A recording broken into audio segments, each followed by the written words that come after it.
खुदा का थामे रखना हाथ रास्ता सकरा है। और परमेश्वर का धन्यवाद है। तो मेरे ख्याल से सुनाई देगा उसमें चलने देना।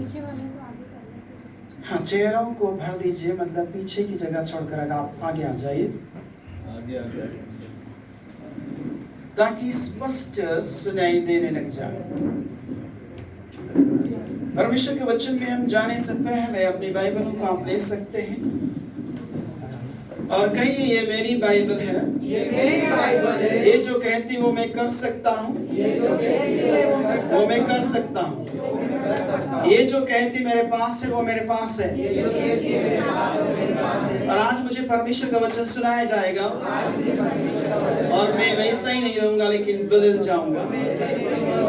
और यदि आपने सुना कहीं यीशु मसीह के नाम से आमीन आमीन हालेलुया। तो परमेश्वर का धन्यवाद हो अच्छी उपस्थिति के लिए। और कई दिनों के बाद ये लम्हा, ये अरसा आया है ताकि परमेश्वर काम करे। वो प्रतिदिन काम करता है, प्रतिदिन हमारा बोझ उठाता है। हम जाने से पहले कुछ बातों को देखेंगे कि यदि आपने पिछले संडे सुना है तो आप थोड़ा सा रिवीजन कर दीजिए।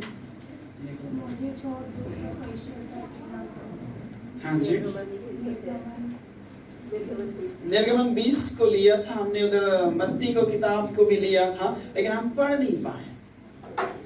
देखिए, कुछ बातों को आज मैं आपके सामने रखने के लिए जा रहा हूं जो मीडिया में उछाली जा रही है। 23 सितंबर 24 सितंबर को यीशु मसीह आ जाएगा। कुछ लोगों ने इसे बोला था, क्या आपने सुना? 23 सितंबर 2025 को यीशु मसीह का दोबारा आगमन होगा, यानी कि वो आ जाएगा। बनावटी लोगों से बचिए। आज क्या डेट है? आज 28 से यीशु मसीह आया। आप वचन से पकड़ सकते हैं। यीशु मसीह ने कभी नहीं बोला कि मैं फलानी डेट को आऊंगा, फलानी तारीख को आऊंगा, फलाने मौसम में आऊंगा। कोई नहीं जानता, लेकिन कई लोग लोगों को भरमा रहे हैं कि वो यीशु मसीह आ रहा है। 23 सितंबर को 24 सितंबर को आ रहा है। मैं आपसे कहना चाहता हूं, बनावटी लोगों से बचिए। Hallelujah hallelujah.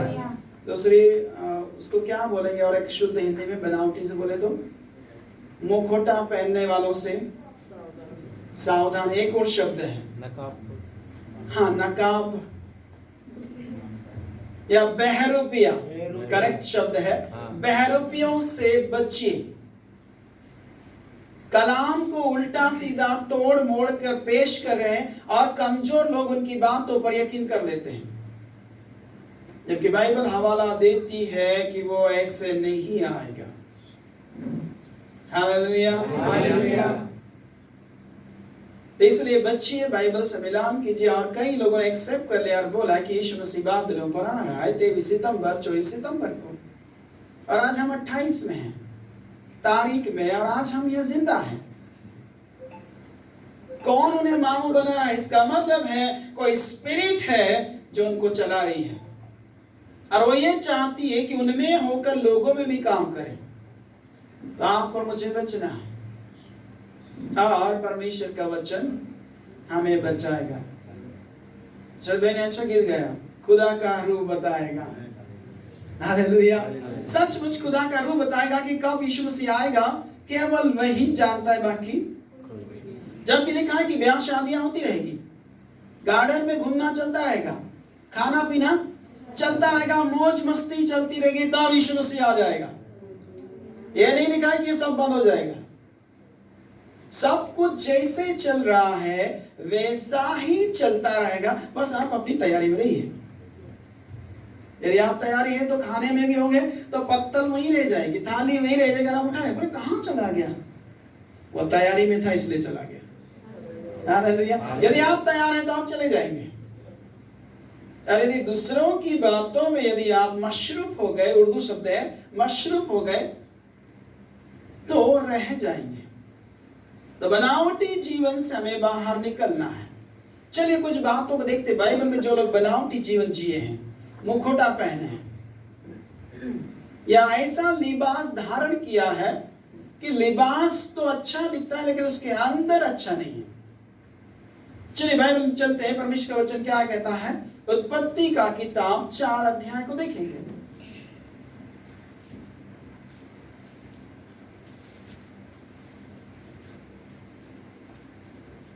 चार का 3 देखेंगे।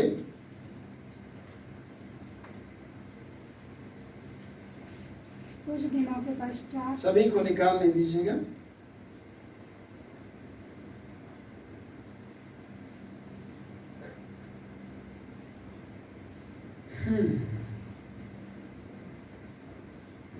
कुछ दिनों के पश्चात केन यहोवा के पास भूमि की उपज में से कुछ भेंट ले आया।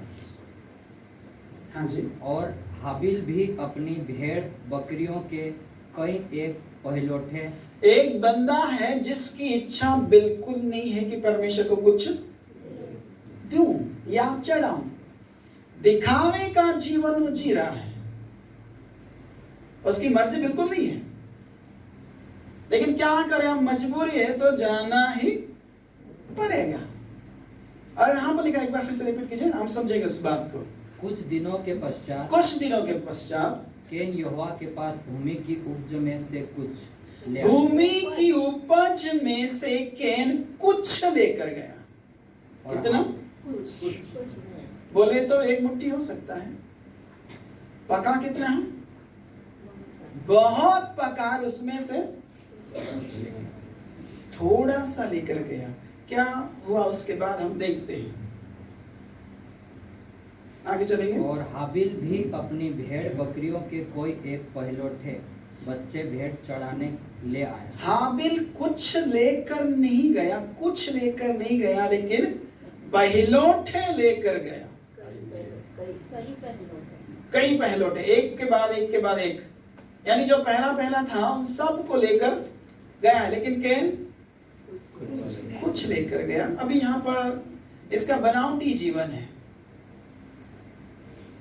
आगे देखेंगे क्या होता है। और उनकी चर्बी भेंट चढ़ाई। तब हाँ। यहोवा ने हाबिल और उसकी भेंट को तो ग्रहण किया, हाँ, परंतु केन और उसकी भेंट को उसने ग्रहण ना किया। वहां पर लिखा है हाबिल की भेंट को तो ग्रहण किया, पर केन का विषय में लिखा है कि ना तो केन को ग्रहण किया ना उसकी भेंट को ग्रहण किया। आपका ध्यान एक बार फिर मैं करूंगा। वहां पर लिखा है हाबिल की तो भेंट को ग्रहण किया, पर केन और उसकी भेंट को ग्रहण नहीं किया। ऐसा क्यों? हाबिल की भेंट को ग्रहण किया, हाबिल को भी मतलब ग्रहण किया, लेकिन केन और उसकी भेंट को ग्रहण नहीं। इसका मतलब वो दिखावे के लिए गया था। क्या बोलेंगे उसको, मुझे शब्द नहीं आ रहा है। पिक्चर से पहले क्या आता है? ट्रेलर आता है ना। वो ट्रेलर दिखा रहा था पर पिक्चर नहीं लाया। यानी मेरी मजबूरी है, इच्छा से नहीं गया है, यानी बनावटी जीवन लेकर गया। परमेश्वर ने उसे भी नहीं कबूल किया और न उसकी भेंट को ग्रहण किया। हालेलुया। यानी मंदिर में 2 लोग प्रार्थना कर रहे थे।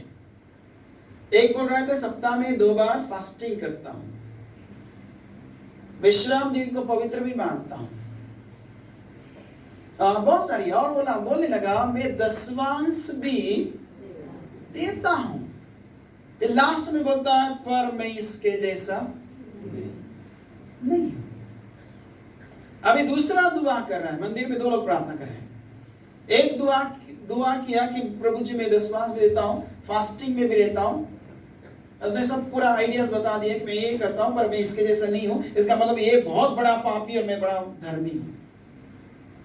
उसने ये बता दिया। याद रखिए वो मुखौटा पहने हुए था, दिखलावटी था, यानी दूसरे को तुच्छ जान रहा है, अपने आप को सभ्य बता रहा है। और दूसरे ने स्वर्ग की ओर हाथ भी नहीं बढ़ाया, आंखें भी नहीं उठाई, अपनी छाती पीटे, खुदा मैं सबसे बड़ा गुनाहगार हूं।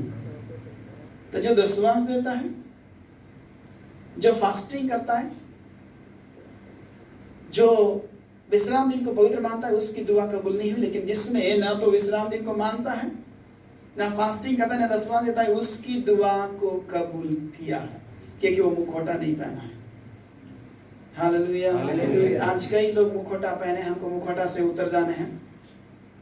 यदि ऑनलाइन सुनने वाले तो आप भी सुन लीजिए। मुखौटा अगर है तो उतार दीजिए कि परमेश्वर को क्लियरिटी चाहिए, है ना?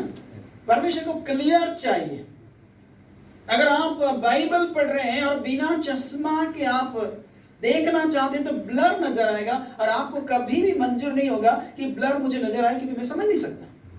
इसलिए आप चाहेंगे कि आंखों का चेकअप करवाए और चश्मा लगाए ताकि क्लियर दिखाए। वैसे ही वो भी परमेश्वर है। हालेलुया। वो चाहता है कि क्लियर मुझे नजर आना। बनावटी से जीवन नहीं चलता है। परमेश्वर ये चाहता है कि क्लियर उसके सामने हो जाए। लेकिन कई बार लोग परमेश्वर को भी बनावटी के रूप में प्रस्तुत कर देते हैं कि उसको दिखता नहीं, उसको सब दिखता है। तो यहाँ पर कैन बनावटी जीवन जी रहा था, मुखौटा वो डाले हुए था, लेकिन प्रभु ये चाह रहा था। आपने देखा होगा अभी नवरात्रि चल रही है ना? गांव में एक नाटक करते हैं लोग और श्रृंगार करते हैं, और एक पुरुष महिला के कपड़े पहनकर बहुत नाचता है। क्या वो महिला है? और एक बहरूपिया होता है, बगल में झाड़ू रखता है और वो मजाक मस्ती करता है। क्या वो वैसा है? लेकिन उस नाटक के लिए वो नाटक कर रहा है, लेकिन उसका असली जीवन पर्दे के बाद आता है। इसलिए परमेश्वर बोलता है नाटक से बाहर हो, क्योंकि फाटक तैयार है। क्योंकि यीशु मसीह ने बोला दरवाजा मैं हूं। हालेलुया। अगर नाटक से नहीं आए तो फाटक दिखाई देगा, निकल जाओ। परमेश्वर कभी नहीं चाहता कि हम नाटक का जीवन जिए, वो चाहता है ओरिजिनल जीवन को जिए। और कैन ने नाटक का जीवन जिया। बाइबल कहती परमेश्वर ने न तो कैन को ग्रहण किया और न उसकी भेंट को ग्रहण किया। वहां पर आगे से लिखा है यदि तू भला करे तो क्या तेरी भेंट ग्रहण नहीं की जाएगी? इसका मतलब उसने भला बिल्कुल भी नहीं किया है, बुरा किया है। यानी कि उसके मन में जो विचार उठा है वो सही नहीं है। उसका कारण यह है मेरे भाई की भेंट को ग्रहण क्यों किया है? मैं मरा जाता हूं कमा कमा के, तू बोलता है आग में झोंक दे। ऐसे कैसे हो सकता है? इसलिए परमेश्वर के वचन कहता है, परमेश्वर बोला यदि तू भला करे तो क्या तेरी भेंट ग्रहण न की जाएगी?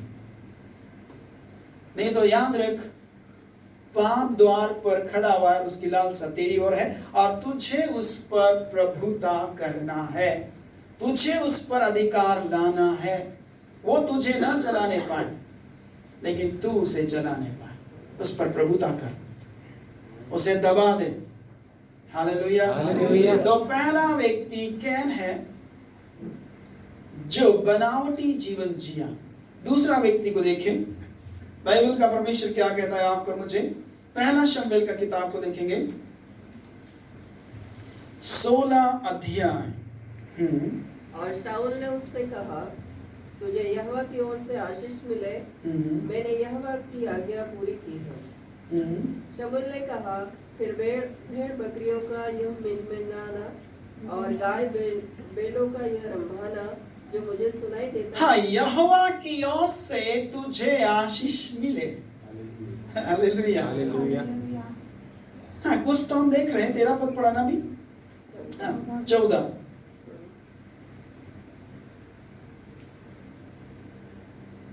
तो यहाँ पर इस प्रकार लिखा है वरन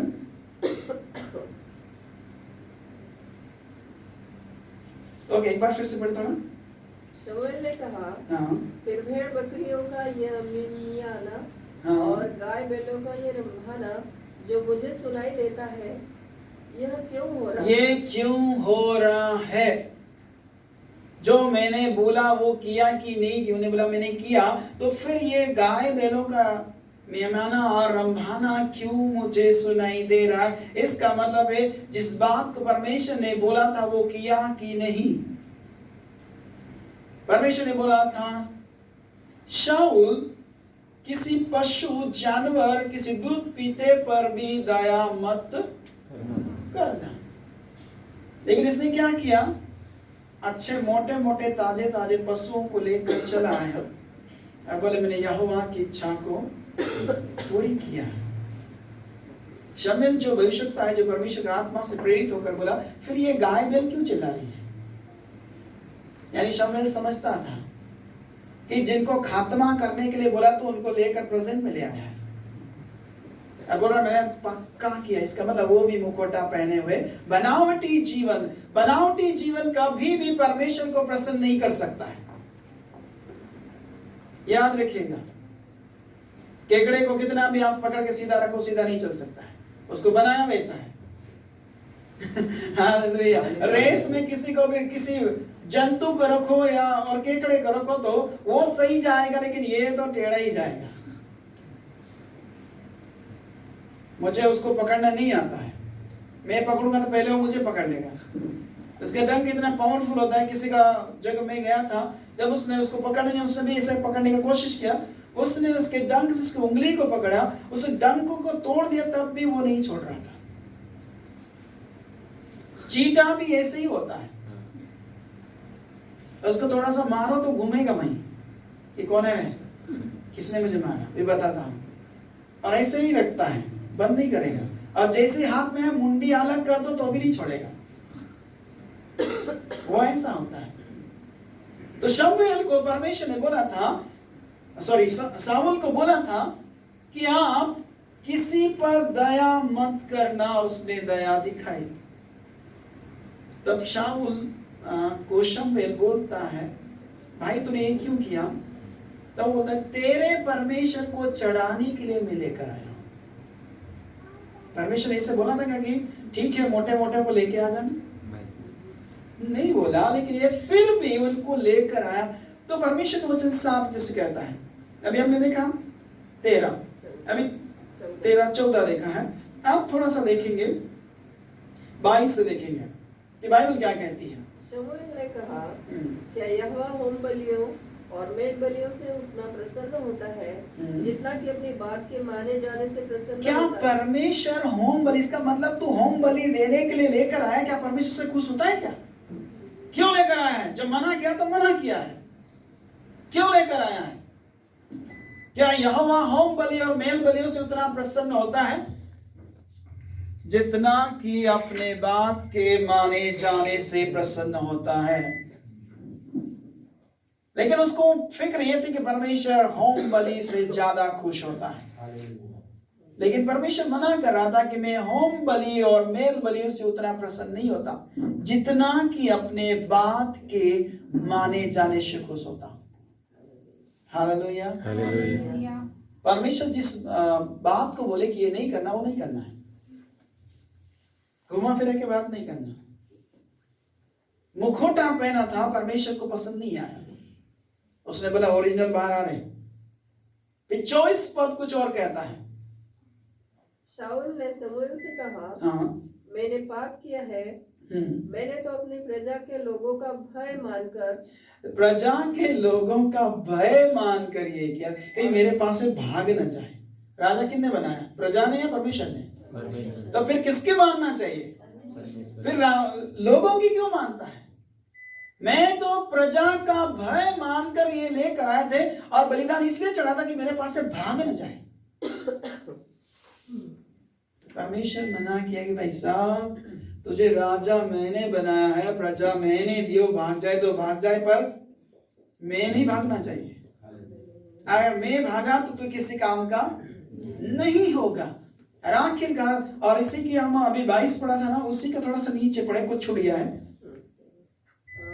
जितना कि अपनी बात के माने जाने से प्रसन्न होता है। हाँ, सुन, मानना तो बलि चढ़ाने से, मानना तो कट पीस करने से, बलि चढ़ाने से, और कान लगाना मेढ़ों की चर्बी से उत्तम है।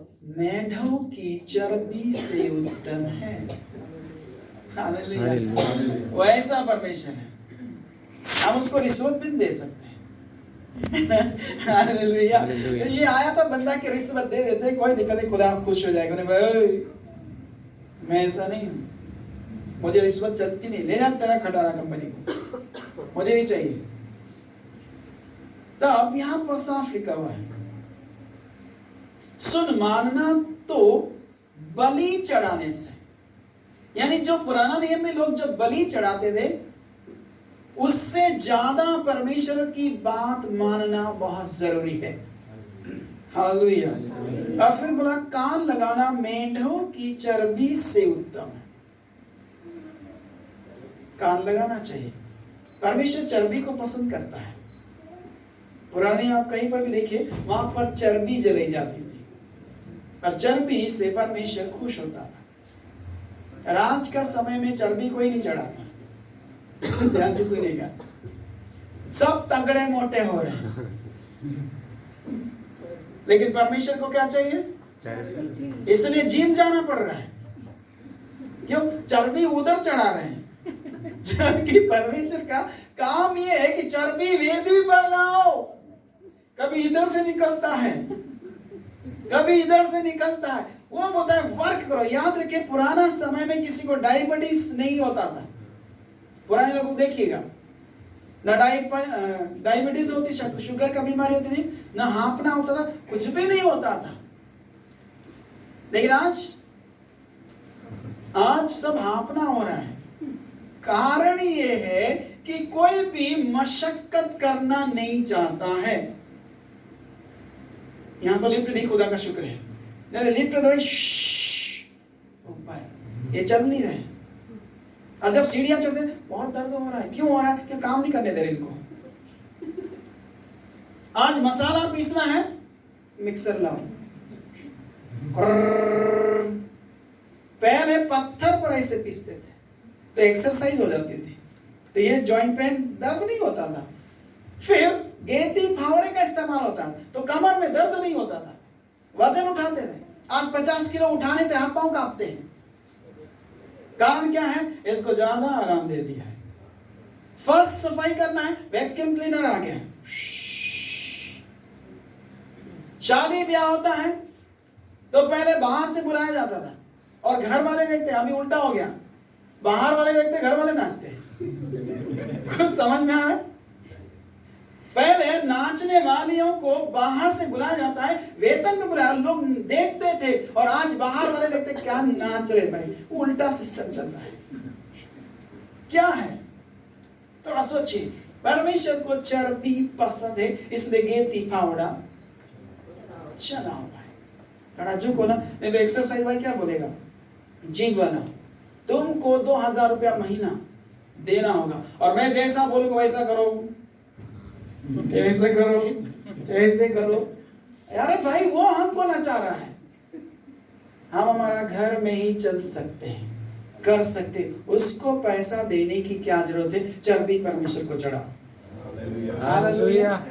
चर्बी अगर कहीं बढ़ जाए ठीक है, लेकिन वेन में नहीं बढ़ना चाहिए। जो नस होती है उसके अंदर नहीं बढ़ना चाहिए, नहीं तो खून की चाली बंद हो जाती है और थक्के जमने का खतरा रहता है। डॉक्टर बोलता है तुम्हारा खून का थक्का जम गया है, इंजेक्शन देना पड़ेगा, प्रेशर, यानी बाल्टी का एक पानी डालना पड़ेगा, नाली में कचरा अटक गया है ना, इंजेक्शन के द्वारा। एक कचरा जब हटाए, बाल्टी का पानी डालता है, जरूरत से खून इधर उधर दौड़ता है। वो कुछ ना, उससे पहले शरीर को चलाइए। एक व्यक्ति 1.5 कुंटल का है या 2 कुंटल का है। परमेश्वर के दास लोग इंदौर में आए थे तो ऑटो वाले को बोला भैया 2 ऑटो चाहिए। बोले कितने लोग हैं? बोले 2 लोग हैं। अरे क्या बात करता है, 2 लोग के लिए 2 ऑटो? अरे बोले तू सुन तो सही। बोले नहीं, एक ऑटो में। बोले नहीं आएगा। बोले क्यों? वो 1 3.5 कुंटल का है। बोला बात क्या कर रहे हो? जब लेकर गए बोले बिठा दो को। और कैसे बिठाऊं? पूरा जगह घेर लिया इससे। और घेरने के बाद जब उसको लेकर गया, वो ऑटो फुल में चला। वो बोल रहा है मैन स्लो चलाइए, थोड़ा सा टर्न मारा पलटी खा जाएगा। और जब कॉलेज में जो वो पढ़ा रहे थे, उनका एक स्लीपर 1 किलो का था। वैसे बोलते थे जिस प्रकार 16 साल के बच्चे चलते हैं ऐसे होना चाहिए, आराम से मत चलो। कुछ लोगों को बात करते ऐसे उठा देते थे और बात करता था। मैम क्या करता है? 3.5 कुंटल का व्यक्ति। याद रखिए, एक 50 किलो का व्यक्ति और एक 3.5 कुंटल का व्यक्ति है, तो जमीन पर यदि आप मोटर में पाइप लगा देंगे या मोटर में पाइप या पाइप में मोटर लगा देंगे तो वो जमीन पर बहुत फोर्स से फेंकेगी। लेकिन तीसरी मंजिल यदि आप चलाएंगे मोटर को, तो फोर्स आएगा जो जमीन पर फेंकता है। अपना हार्ट का ख्याल रखिए। ज्यादा ऊंचाई पर यानी तगड़ा हो गया तो वेन सिकुड़ जाएगी, चर्बी बढ़ जाएगी, और पंप यहां पर पहुंचने के लिए खून को बहुत दिक्कत आएगी, इसलिए प्रेशर पड़ेगा मोटर के ऊपर। ये मोटर है, सोच लीजिए, ये मोटर को बहुत ही प्रेशर पड़ेगा, फिर वो छक छक छक छक वो ऐसे करेगा, धक धक धक, पहले धक धक धक धक धक चलता है, और आप प्रेशर जब पड़ा, कई बार मोटर ऐसे क्यों, प्रेशर पड़ रहा है, चर्बी कम करना है। परमेश्वर ने ये नहीं बोला, बाइबल ये बताती है कि देह की साधना से कम लाभ होता है या नहीं? लिखा है कि नहीं? पौलुस ने बोला है। यानी देह की साधना आप करें, अच्छी बात है, व्यायाम कीजिए, वर्जिश कीजिए, चर्बी को गलाइए, नहीं तो फिर डॉक्टर को पैसा दीजिए। समझ रहे? पौलुस ने लिखा है, मैं नहीं बोल रहा हूं, बाइबल बता रही है कि देह की साधना, इसका मतलब है कई लोग वर्जिश करते, अखाड़े जाते हैं, व्यायाम करते, करना चाहिए। शरीर को फिट कर रखने के लिए आपको व्यायाम जरूरी है, क्योंकि अभी गेती फावड़ा तो उठा नहीं सकते, एक दिन उठा नहीं तो सुबह बुखार ही आएगा।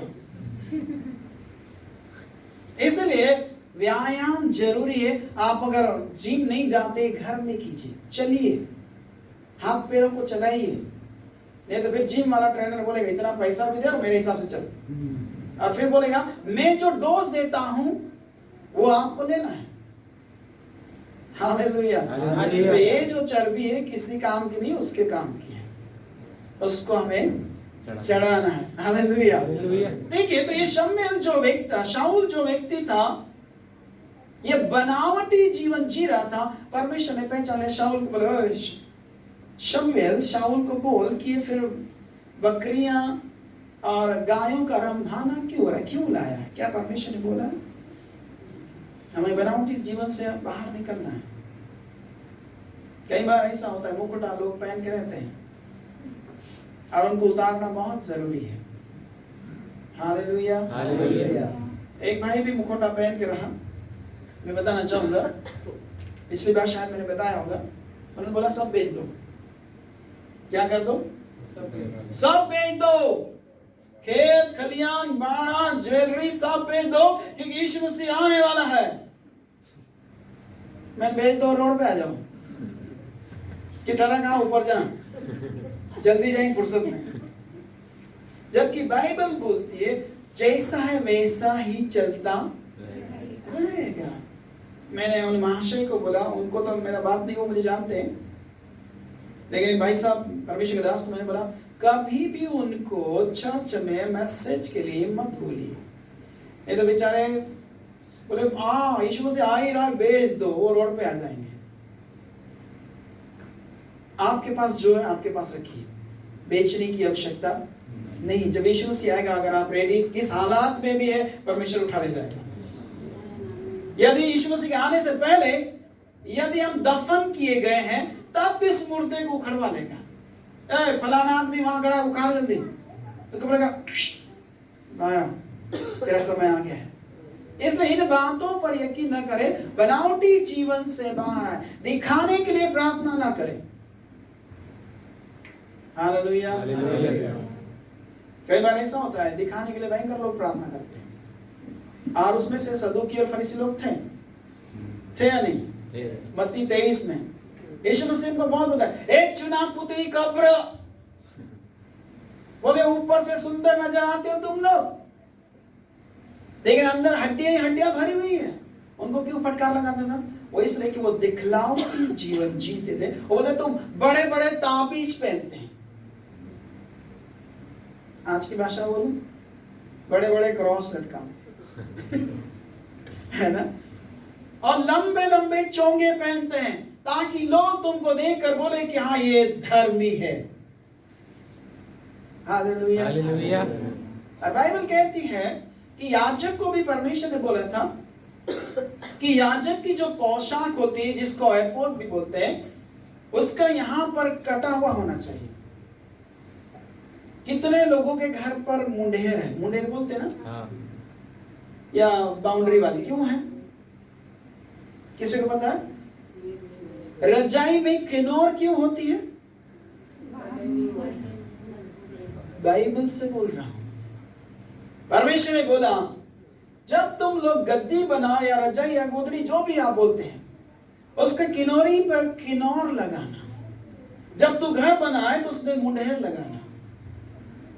ये परमेश्वर ने बोला ताकि सुंदर नजर आए। लोगों को मालूम ही नहीं कि फीते क्यों लगाते हैं। परमेश्वर ने नियम के अनुसार मूसा को बोला था, उनको बोलना है इसे घर पर मुंडेर लगाना, बाउंड्री वॉल बना ताकि कोई गिर ना जाए। और तब से लेकिन लोगों को मालूम नहीं कि बाउंड्री वॉल करते क्यों है, किनोर लगाते क्यों है। और यहां पर जब कुर्ता जैसे पहनते ना, उसमें गोट बनाना क्यों? ताकि फटे नहीं। ये हमारा परमेश्वर का नियम है, उसने बताया है। परमेश्वर ने बोला टॉयलेट, इसमें बोला टॉयलेट बनाना, यानी दिशा फिरने जब जाए तो हाथ में कुदाल लेके जाना, गड्ढा खोदना, मल त्याग करना और उसमें मिट्टी डालना, जिसको टॉयलेट बोलते हैं आज। परमेश्वर को होलीनेस बड़ी पसंद है, गंदगी बिल्कुल पसंद नहीं है। इसलिए आज हर घर में टॉयलेट है, और वो भी बाइबल से है, बाइबल से बाहर नहीं बना। और जब वो एपोद पे जब पहनता है, बागा जब पहनता है, तो ये यहां से गला कटा हुआ होना चाहिए, सीधा पहन ले, लेकिन उसकी कोट को मोड़ देना ताकि वो फटे नहीं, बाइबल कहती। और फिर बोला उसके बागे में एक अनार और एक सोने की घंटी, एक अनार और एक सोने की घंटी ये लगाना, ताकि वो पवित्र स्थान में जाए तो उसको पहन के जाए, जाते समय भी आते समय भी वो यहोवा को सुनाई देना चाहिए। कौन सी घंटी? सोने की घंटी। नहीं तो मर जाएगा, बाइबल साफ बताती है, नहीं तो वो मर जाएगा अगर सुनाई नहीं देगा तो। यानी अनार भी है, फिर एक घंटी है, फिर अनार, फिर घंटी, यानी चारों तरफ अनार और घंटी है, और घंटियों की आवाज आती है टन टन टन टन टन। हालेलुया।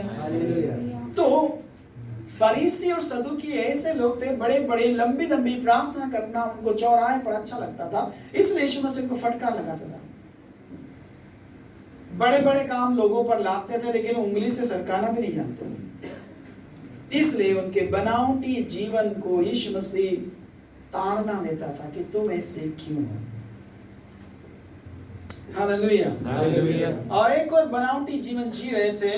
प्रेरितों का काम 5 अध्याय में हम देखते उन दोनों को, हम सब वाकिफ है उस व्यक्ति से, हनन्या और सफीरा। कलीसिया में जाने वाले लोग, हालेलुया, कहाँ जाते हैं वो लोग? कलीसिया में बराबर जाते हैं। पास्टर कौन है? पतरस है। 5 अध्याय 1 से 11 तक देखेंगे हम। हनन्याह नामक एक मनुष्य और उसकी पत्नी सफीरा ने कुछ भूमि बेची और उसके दाम में से कुछ रख छोड़ा। हाँ जी। और यह बात उसकी पत्नी भी जानती थी, और उसका एक भाग लाकर प्रेरितों के। ये लोग कौन हैं? ये लोग कलीसिया विश्वासी भारतवासी। हालेलुया। हाँ, बंदे लोग प्लान बना रहे हैं। क्या बना रहे हैं? मैं जैसा बोलूं वैसा ही करना, 1 रुपया भी ज्यादा मत देना, नहीं तो इसकी पॉकेट में चला जाएगा। और उसका एक भाग लाकर प्रेरितों के पांव के आगे रख दिया। बाकी भाग कहाँ गया? एक भाग, इसका मतलब 1 से अधिक भाग है, और उन लोगों ने एक भाग लाकर कहाँ कर दिया? प्रेरितों के चरणों में रख दिया। फिर उसने कहा, हनन्याह, शैतान ने तेरे मन में यह बात क्यों डाली? हाँ, कि तू मुखौटा पहन कर आए, कि परमेश्वर को कुछ पता ही नहीं है, आंख में धूल झोंक रहा है, चश्मा लगा कर आया, बिल्लोरी कांच या मोतियाबिंद हो गया, परमेश्वर को कुछ दिखता नहीं, आता जाता भारत माता, ऐसा वो उसको लग रहा था परमेश्वर कुछ नहीं जानता। और ये दुबला पतला 60 किलो का व्यक्ति, इसको क्या मालूम पड़ेगा? कई बार लोग ऐसे ही सोचते हैं कि इनको कुछ भी पता नहीं चलेगा, लेकिन उसमें होकर जो बात कर सकता है उसे पता चल सकता है। हालेलुया। तो उसका मनसा यही थी कि हमारे पास्टर को तो कुछ पता नहीं चलेगा, लेकिन पादरी साहब को तो पहले ही बता दिया गया परमिशन है।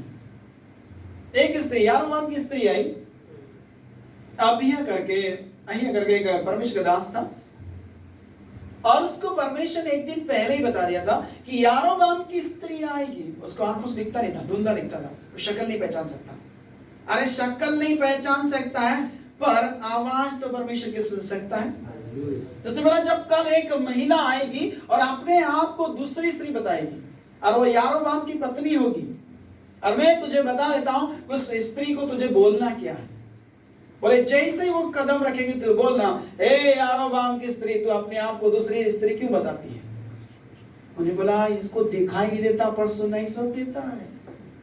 शारीरिक आंखें बंद है पर आत्मिक खुली हुई है। क्या आदमी है? हे यारोबाम की स्त्री, तू अपने को दूसरी क्यों बताती है? देख, जिस लड़के के विषय में तू पूछने आई है वही मर जाएगा और केवल उसी को मिट्टी दी जाएगी।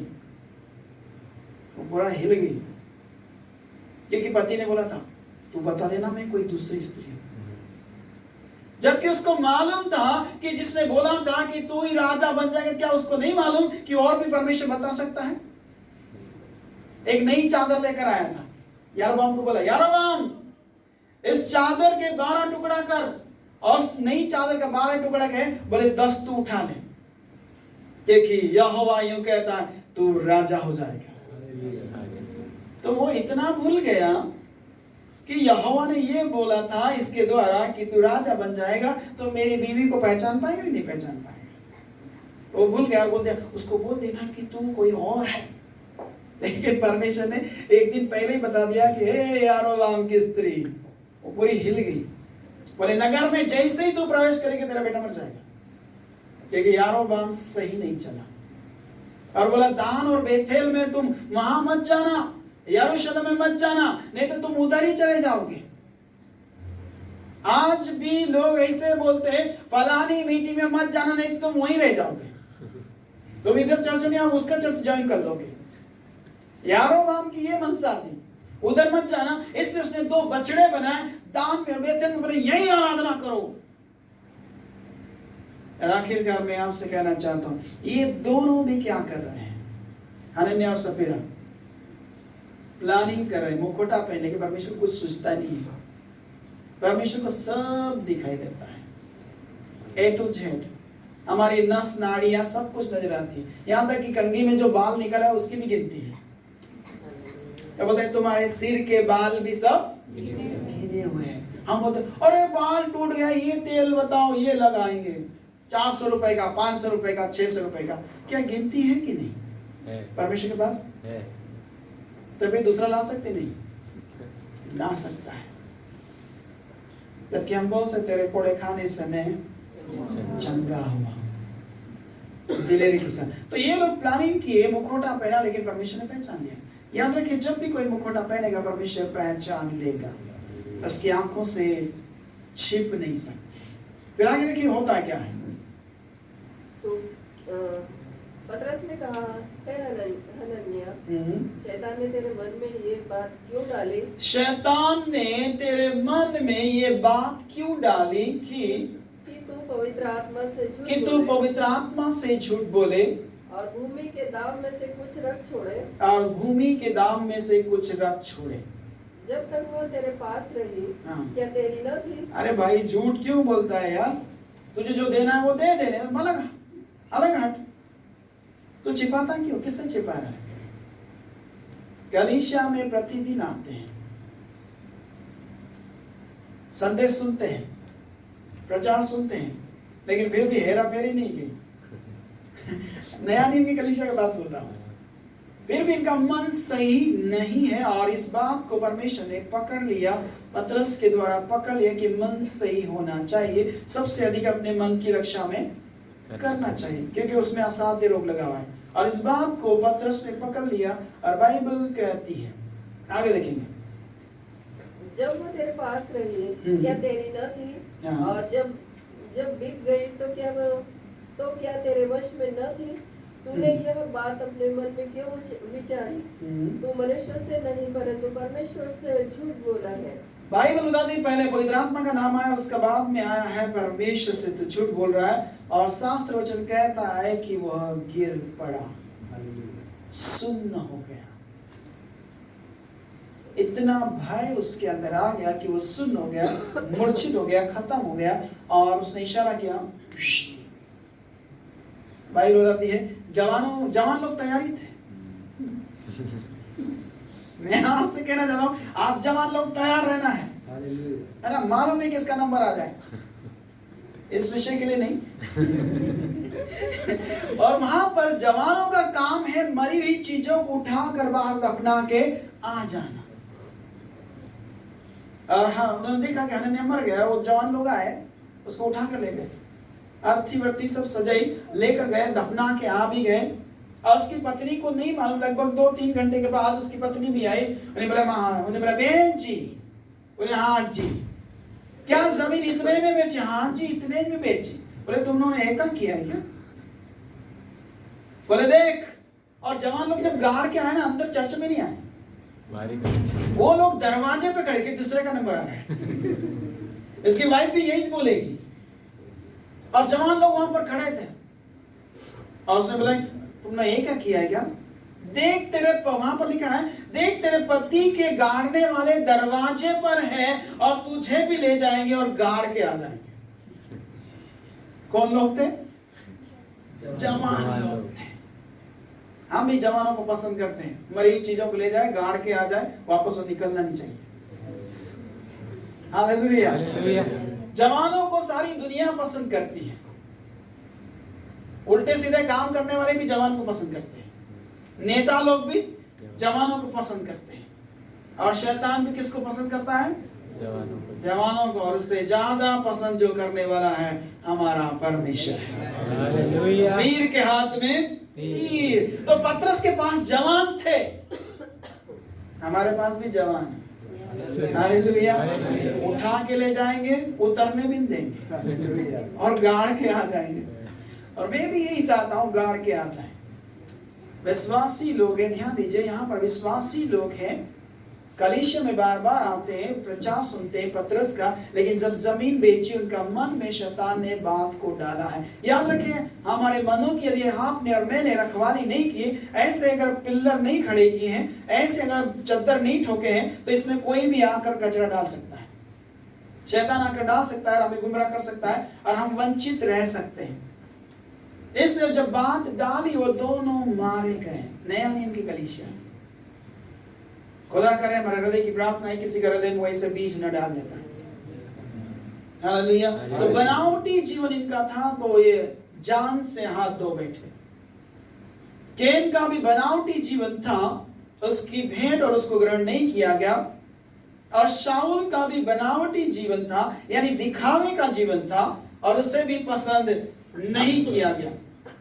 और यहाँ पर हनन्याह और सफीरा का भी दिखलावटी जीवन था, तो उसे भी पसंद नहीं किया। और एक है यशायाह नबी की किताब 29 अध्याय का 13 पद में, वहां पर भी दिखलावटी जीवन है। 29:13।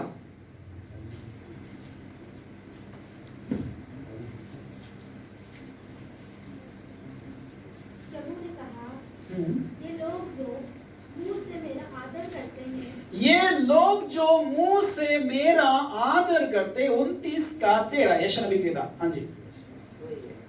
प्रभु ने कहा, ये लोग जो मुंह से मेरा आदर करते हुए, सुनिएगा, ये लोग जो विश्वासी कहलाते हैं, मुंह से जो मेरा आदर करते हैं, मेरे समीप आते हैं, मेरे समीप आते हैं, परंतु अपना मन मुझसे दूर रखते हैं, परंतु अपना मन मुझसे दूर रखते हैं, और जो केवल मनुष्य की आज्ञा सुन सुनकर मेरा भय मानते हैं। हालेलुया। और जो केवल मनुष्यों की आज्ञा सुन सुनकर मेरा भय मानते हैं। मुंह से क्या करते हैं? हालेलुया, प्रेज द लॉर्ड, धन्यवाद प्रभु, तू भला है, तेरी करुणा सदा की। मार डालूंगा अगर ये लिया तो। समझ में, नरक चला जाऊंगा पर तुझे छोड़ूंगा नहीं। समझता क्या, वो तो मसीह में आ गए, नहीं तो चीर डालता तुझे में। ये कुछ समझ रहे? हाँ, यानी मुंह से तो बड़ा आदर रखते हैं पर मन मुझसे कोसों दूर है। वो तो मैं मसीह में आ गया, नहीं तो बता देता क्या मसीह दिखता कैसा है। हालेलुया।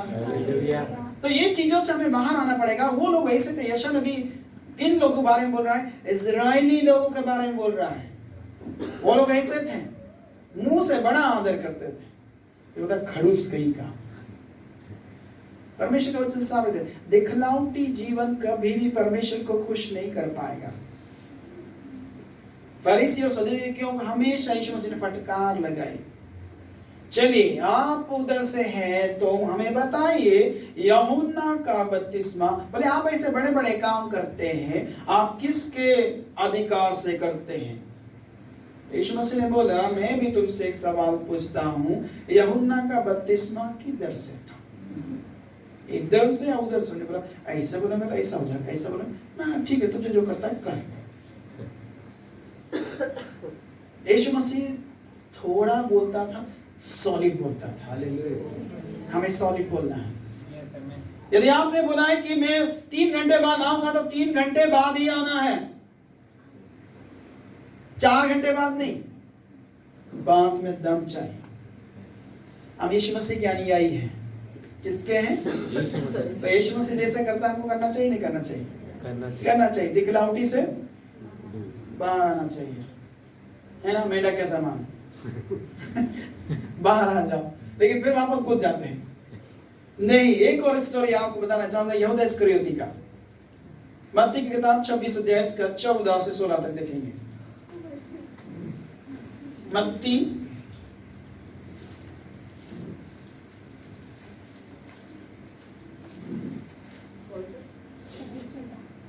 26, अभी सुनिएगा ध्यान से। दिखलावटी कैसा होता है मैं आपको दिखा रहा हूँ। गिरगिट देखा है? सभी ने देखा है? नहीं देखा है। इन्हें कहा कोई को है? गिरगिट देखा है ना? इस दीवार पे बैठेगा उसका कलर, और मोबाइल पे बैठा यहाँ तो उसका कलर वैसा हो जाएगा, और कहीं मेरे ऊपर बैठा तो उसका कलर वैसा हो जाएगा। वो दिखलावटी है, उसका ओरिजिनल कलर कोई नहीं जानता कि कैसा है। पानी तेरा रंग कैसा, जिसमें मिला दो वैसा। तो गिरगिट का स्वभाव ऐसा होता है, जहां पे होगा उसका कलर वैसा हो जाएगा। कोई नहीं जानता कि ओरिजिनल उसका कलर है कैसा। मसीह जीवन ऐसा नहीं होना चाहिए। पक्का कलर चढ़ाया यीशु मसीह ने। हालेलुया। रगड़ने से भी नहीं निकलता है, परमानेंट कलर है। कुछ लोग बोलते हैं परमानेंट मार्कर है, ये मिटेगा नहीं। तो परमानेंट कलर यीशु मसीह ने आप और मुझे लगाया है, तो वो मिटना नहीं चाहिए। लेकिन धोखे का जीवन से हमें बाहर आना चाहिए। ठीक है, 26:14। तब यहूदा इस्करियोती ने, जो 12 चेलों में से एक था, जी, प्रधान याजकों के पास जाकर कहा, यदि मैं उसे तुम्हारे हाथ पकड़वा दूं तो तुम मुझे क्या दोगे? हाँ, देखिए यहूदा यीशु मसीह बहुत बढ़िया ऐसा करता है। क्या यीशु मसीह, अरे मजा है क्या यार, कितना बढ़िया। उधर जब अगर उसको पकड़वा दूं तो इधर गाल पे चुम्मी पे लेता है, गले मिलता है। यीशु मसीह क्या बढ़िया आदमी यार, तेरे जैसा तो कोई है नहीं। बोले इसको मार डालो तुम, इसको पकड़ो मैं, कितना पैसा दोगे? उधर कहाँ मिल के आ रहा है यीशु मसीह से, इधर कहाँ जा रहा है? अगर उसको पकड़वा दूं तो कितना पैसा मिलेगा? है ना गिरगिट, है ना, 2 in 1 जीवन है। इधर भी प्यार करता है, इधर भी प्यार करता है। उधर प्यार नहीं करता है, दिखलावटी है, उसको पैसा चाहिए। और यदि मैं उसको पकड़वा दूं तो मुझे क्या मिलेगा? देखिए आगे देखते हैं वहां पर क्या किया। उन्होंने उसे 30 चांदी के सिक्के तोल 30 चांदी के सिक्के में तोल दिया मौत का तराजू। यानी कि उन्हें पक्का कर दिया कि यीशु मसीह जाए भाड़ में जाए, मुझे मतलब नहीं है, मुझे चांदी के 30 सिक्के ही चाहिए। यीशु मसीह को प्यार नहीं करता। बनावटी जीवन है उसका, दिखलावटी जीवन है, मुखौटा डाले हुए था, लेकिन यीशु मसीह अंदर देखने वाला है। वो जानता था कि ये मुझे पकड़वाएगा, इसलिए लास्ट में यीशु मसीह ने बोला भला होता कि ये पैदा नहीं होता। उसका जीवन ऐसा था। याद रखिए, मैं भी आपसे कहना चाहता हूं, हम जो ओरिजिनल है ओरिजिनल रहे,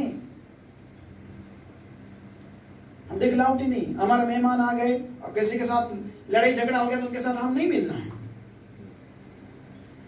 मार इसको, हाँ मार नहीं करना है, ठोक डाल, क्या समझता है बाकी विश्वासी नहीं, लेकिन आप विश्वासी, बोले मारो, बोले मारो, अरे तू मेरे रिश्तेदार आ जाना, हाँ बोले मारो, तब वो बोलेगा क्या है यार, ये विश्वासी है। बाइबल में आती है, हम इसका मतलब है मुखौटा पहने हुए हैं। यदि किसी हमारा साथी को किसी ने मारा, हम क्यों रे, कब मारा है बताओ तुझे, आप चिल्लाएंगे तो फिर बोलेगा क्या है ये, इसको विश्वासी कैसे बोलेंगे। थोड़ी देर में पलट जाता है, थोड़ी देर में हालेलुया प्रेज़ द लॉर्ड, मार इसको, नहीं हो सकता है। बाइबल नहीं बताती हमें ऐसा करने के लिए। बाइबल बोलती तुम तो मर गए हो। क्या हो गए? फिर ये कौन निकला है? भूत। अगर हम आक्रामक बल्लेबाजी करें तो इसका मतलब है हम मरे नहीं है, थोड़ी देर के लिए लेटा दिया है, फिर बोला आप बताएंगे इसको, फिर वापस हो जाना। नहीं होना चाहिए। बाइबल साफ बताती है। और यहूदा में और केन में, इन लोगों में ये चीजें थी। और बाइबल बोलते हैं मसीह के साथ तुम गाड़े, अब तुम जिंदा नहीं हो लेकिन मसीह तुम में जीवित है। वो दिखना चाहिए। खामखा लड़ाई झगड़ा ये सारी चीजें दिखती है, हमारे पास समय कम है, वो दिखना नहीं चाहिए। जो एक बार दफन हो गया है वो दिखना नहीं चाहिए। अगर दिख, आप देखिए, सोचिए, मुर्दा अगर कोई मर जाता है, मरने के बाद क्या मुर्दा बोल सकता है कि भाई एक ट्रक मेरे ऊपर औंधा कर दिया, बस बस हो गया, अब मत दबा, अब मत डाल? क्या बोलेगा वो? नहीं बोले। हम तो मर गए, हमारे ऊपर कोई भी कुछ भी डाल रहा है मत बोलिए। और यदि बोलते हैं तो ओ मेरा पैर दब गया रे, ओ इतना मत डाल, पत्थर मत पटाक, क्योंकि हम जिंदा हैं। समझ में आ रहा बात? अरे मेरे खोपड़ी में इतना पत्थर क्यों डाल रहा है? अरे मैं जिंदा हूं रे, अरे बस कर, ट्रक में इधर मत ला, उधर कर, उधर उधर। यदि हम जिंदा हैं तो हम बड़बड़ाएंगे, बोलेंगे, और यदि मर गए तो चुप रहेंगे। समझदार को इशारा काफी है। और से बोले हालेलुया। नहीं तो बोले, और कुछ लोग क्या करते हैं, दफनाने के बाद ऐसे ठोकते हैं, जिंदा है तो अभी बता दो तेरे को, निकलने से बाहर। और मर गया तो कुछ भी नहीं बोलेगा। हम मसीह के साथ दफनाए गए, मर गए, अब हम जिंदा नहीं है लेकिन मसीह मुझ में जिंदा है। एक आखिरी बात, मत्ती का किताब, आखिरी बात देखेंगे, 7 अध्याय। और 7 अध्याय में एक बनावटी चेहरा है जो दुनिया में फेमस है, आप सब जानते हैं। 15 पद, झूठे भविष्यवक्ताओं से सावधान, झूठे भविष्यवक्ताओं से सभी लोग बोले, झूठे भविष्यवक्ताओं से सावधान। क्यों ऐसा? रोड आपने बनते देखा है ना? अगर वहां पर कार्य चलता है, एक बोर्ड लगता है ऐसे मोबाइल जैसा, सावधान, कार्य प्रगति पर है। हम जाते हैं, ओए बोर्ड हटा, उधर चढ़ा दूंगा तेरे ऊपर, ऐसे बोलते क्या? हम साइड से ले लेते हैं। इसी प्रकार यीशु मसीह ने जब बोला है तो कुछ तो मतलब है। झूठे भविष्यवक्ताओं से 23 सितंबर 24 सितंबर को यीशु मसीह है, सच्चे हैं कि झूठे हैं? एक बोलता है सब बेच दो, खत्म हो जाएगी दुनिया, तो क्या हम उसकी बात माने? झूठे भविष्यवक्ताओं से मेरे चर्च में आ जाओ, तुमको पवित्र आत्मा मिलेगा, ऐसा कहीं लिखा है बाइबल में? नहीं मेरे इधर आ जाओ तुम्हें वरदान मिलेगा, ऐसा कहीं लिखा है? नहीं सावधान। हालेलुया। मेरे यहाँ पर आ जाओ तुमको सही शिक्षा मिलेगी। बाकी जगह क्या मिलता है? हालेलुया। हालेलुया मेरे पास आ जाओ तुम्हें अन्य भाषा मिलेगी, तुम्हारे यहाँ कुछ नहीं होता, चमत्कार बिल्कुल नहीं होता, मेरे यहाँ पर आ जाओ। बाइबल ये साफ बोल रहे ऐसे लोगों से सावधान। सावधान। Bye bye, tata, good bye. बोला फिर मिलेंगे ब्रेक के बाद। हालेलुया। आपको सावधान रहना है। और यहाँ पर झूठे शिक्षक, देखिए दूसरा कुरिन्थियों की किताब, हमारा ये 15 पद पूरा हुआ कि नहीं हुआ? नहीं हुआ, उसको पूरा कर दीजिए। झूठे भविष्यवक्ताओं से सावधान रहो, हाँ, जो भेड़ों के भेष में तुम्हारे पास आते हैं। भेड़ बनकर आएगा, भेड़िया नहीं, क्या बनकर आएगा? भेड़ों के भेष में भेड़िए। हाँ, भेड़ बनकर आएगा, लेकिन खाल ओरिजिनल में दरअसल में वो क्या है? भेड़िया है, लेकिन भेड़ बनकर आएगा। आगे, परंतु अंतर में वो फाड़ने वाले भेड़िए हैं। हालेलुया। हालेलुया जोर से बोले भैया। हालेलुया वो भेड़ों का भेष में है, ऐसे लिखा है। वो जो भेड़ों के भेष में तुम्हारे याद पास आते रखिए, हैं। इसका मतलब वो भेड़ नहीं है, पर नाटक करके आएगा। उसको दिखा देना फाटक। भाई साहब चले जाइए, दरवाजा खुला नहीं, धक्का मार के निकालेंगे। भेड़ों का भेष में आएंगे, लेकिन अंत में फाड़ने वाले भेड़िए से सावधान। यदि आपको हमेशा मीठी मीठी बातें बोला है, मीका का किताब में लिखा हुआ है, अगर मैं सही हूं तो 4:2 ऐसा कहीं पे लिखा हुआ है। 1 मिनट थोड़ा ढूंढेंगे और फिर हम आगे जाएंगे। I am apostle. अपोस्टल। इसका मतलब है कुरिन्थी के कलीसिया में झूठे प्रेरित लोग थे। नया नियम की कलीसिया में आधार कोई फलाना फलाना अपोस्टल लिख रहे हैं, लेकिन उसका मीनिंग अगर समझे तो हमारा समय खत्म हो गया। कितना हो रहा है? 4 बजने वाला है, समय खत्म। लेकिन अपोस्टल का मैं बताऊंगा कि क्या गहराई है उसमें। अपोस्टल के पास बहुत पावर होता है, और डीपली बात कर सकता है, चिन्ह चमत्कार कर सकता है। तो यहाँ पर झूठे प्रेरित भी लोग थे। हमें बचना है, पहचानना है उसका खूबी क्या है। आगे चलें, जल्दी जल्दी जाएंगे। और वे छल का काम करने वाले, वे छल का काम करने वाले, मसीह के प्रेरित का रूप धरने वाले, मसीह का प्रेरित अपोस्टल का रूप धरने वाले। यह कुछ अचंभे की बात नहीं, हाँ, क्योंकि शैतान आप भी ज्योतिर्मय स्वर्गदूत का रूप धारण करता है। यदि आपने स्वर्गदूत देखा है तो थोड़ा सोचने का विषय है ना। वो तो मैंने स्वर्गदूत देखा, अरे किसको देखा? यहाँ तो बाइबल ये बता रही है कि वो भी ज्योतिर्मय स्वर्गदूत का रूप धारण कर लेता है। तो फिर किसको देखा? मेरा सवाल ये है कि शैतान को देखा कि स्वर्गदूत देखा? कहीं समझ रहे? कई लोग दावा करते मैंने स्वर्गदूत देखा। अब यहां पर पढ़ के बताइए कि कौन है वो। परमेश्वर ने उसको गिराया पर उसकी पावर नहीं लिया है, इसलिए वो कलर बदलता है, रंग बदलता है। तो हमको पहचाना है स्वर्गदूत आता है, उसका एक खूबी है, मैं बता रहा हूं, ध्यान से सुनिए। जहां कहीं भी स्वर्गदूत आया है, बंदा खड़ा नहीं रह पाया। हालेलुया करेक्ट है या ना? रॉन्ग है। याकूब को पकड़ लिया उसने, यब्बोक नदी किनारे परिवार को और बच्चों को उतार दिया, और उसने जब पकड़ लिया उसने छोड़ा नहीं, उसने उसके पैर की नस पकड़ा, लंगड़ा चलने लगा। यशायाह ने देखा धम, यूहन्ना ने देखा धम, और आज लोग दावा करते मैंने स्वर्गदूत देखा, पर तुमको कुछ भी नहीं हो। बाइबल दावा करती है कि जहां भी स्वर्गदूत आया है उठा पटक हुई है। मानो ने उसकी पत्नी ने देखा, बोले हम मर जाएंगे, हमने स्वर्गदूत को देखा है। तो बंदा बोलता है नहीं मरोगे, जिंदा रहो। उसने बोला तो जिंदा रहे। स्वर्गदूत देख लेंगे हम, सीधा धम से नीचे गिर जाएंगे। किसका प्रकाश बहुत ज्यादा होता है, बहुत ज्यादा। खुदा ना खास्ता मेरी भी प्रार्थना है, पर मैं ये देखना नहीं चाहता।